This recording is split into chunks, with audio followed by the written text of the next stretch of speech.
Hi, I'm Keith. And I'm Georgia. And we're living a dream.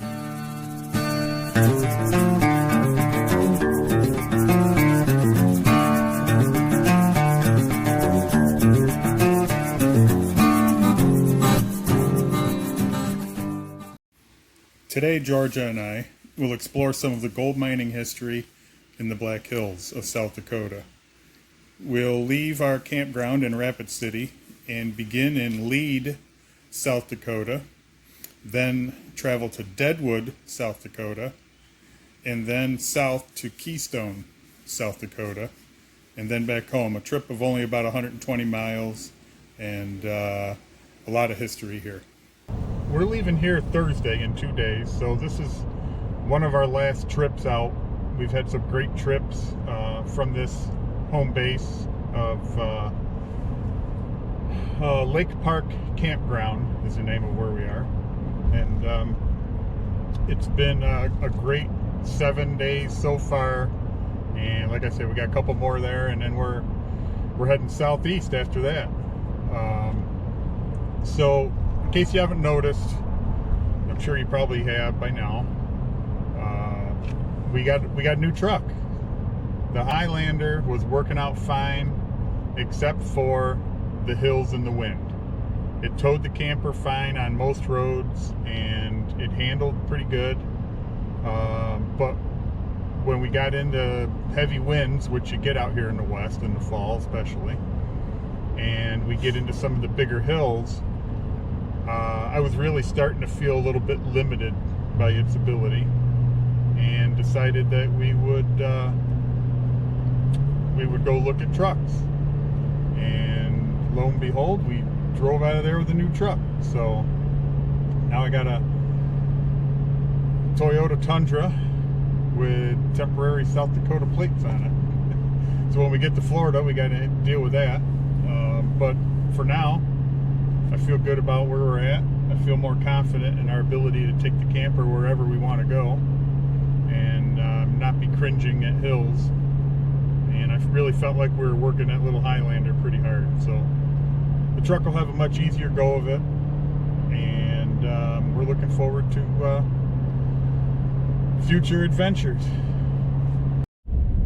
So on our way to Deadwood, instead of taking 44 to 385, we've taken a turn onto Norris Peak Road. And this is just a nice winding back road heading up to Deadwood. That's going to take an extra 15 minutes, but who cares?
We're only about 5 miles outside of Deadwood, coming up 385 now. This our back road trail joined back into 385.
On the way into Deadwood, we go through the town of Lead, South Dakota.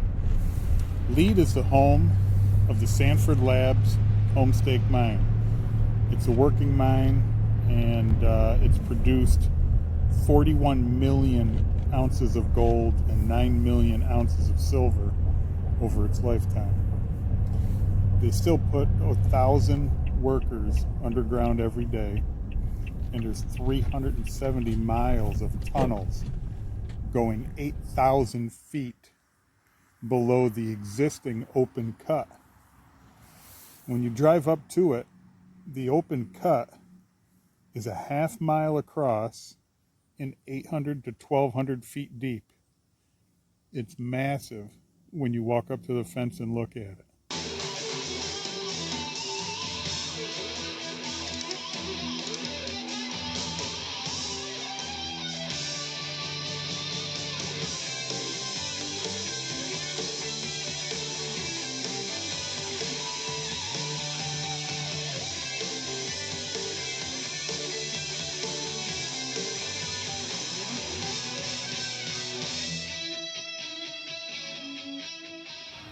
Homestake Mining Company also made hand grenades during World War II for the U.S. military. They were all stamped HMC.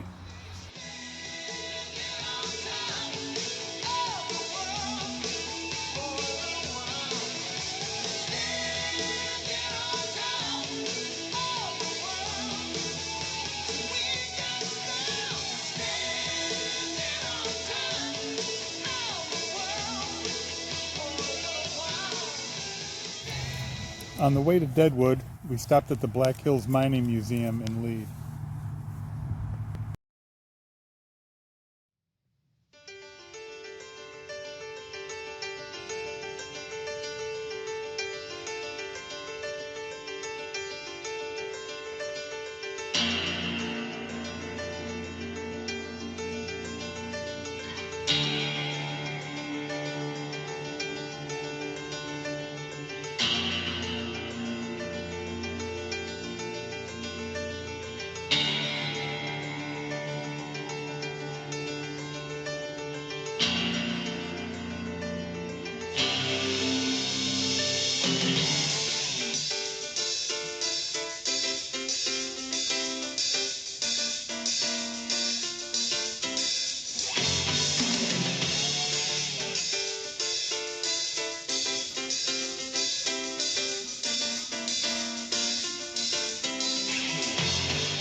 After visiting the Black Hills Mining Museum in Lead, we headed off to Deadwood.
We found easy parking in the middle of town, and Georgia and I walked over to the Adams Museum.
We finished up at Adams Museum and took a walk through town, stopping at the town center and the Franklin Hotel. Most of Deadwood is casinos and bars and nightlife, so we didn't spend a lot of time in Deadwood.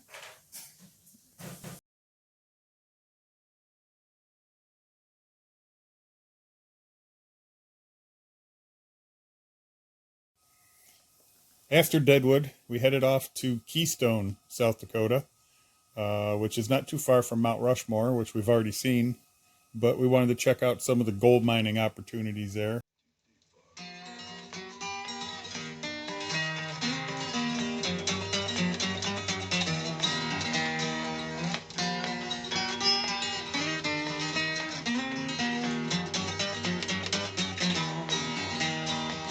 Out upon the islands on a cool summer night, buddy, you don't got to hurry, take your time. What you need is on the menu and you get it tonight, buddy, you got women's on your mind. Could this be magic, or could this be love? Could this turn tragic? You know that magic often does. Once in Keystone, Georgia and I went over to the Big Thunder gold mine to check that out. The mine was founded back in the 1890s by a couple of German migrant miners.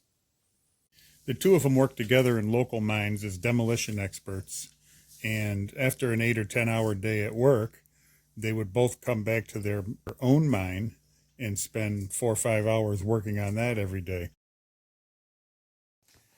When the two partners started the mine, everything was done by hand. They didn't have the benefit of air-operated chisels and jackhammers. They used hand chisels with sledgehammers to make the holes for the dynamite.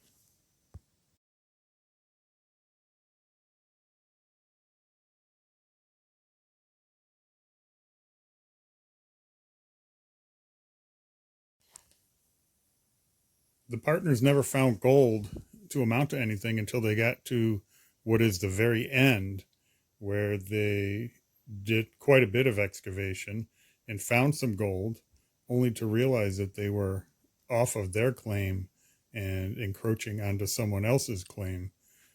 So they immediately stopped and never went back and got it out, and no one else did either.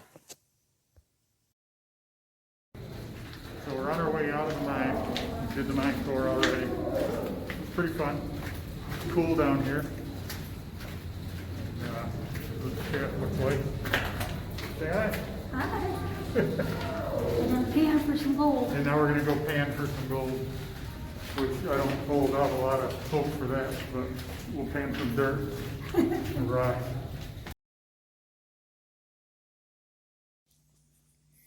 So we actually had a lot of fun panning for gold. We got one pan, and the two of us kind of worked together at it, taking turns.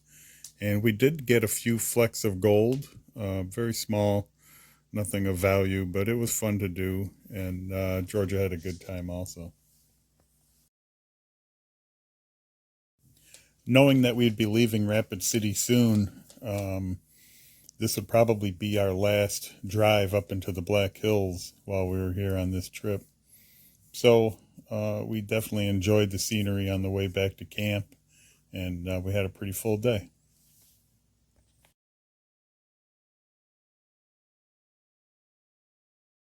I thought I'd show you our campsite really quick because I hadn't showed you our campsite here.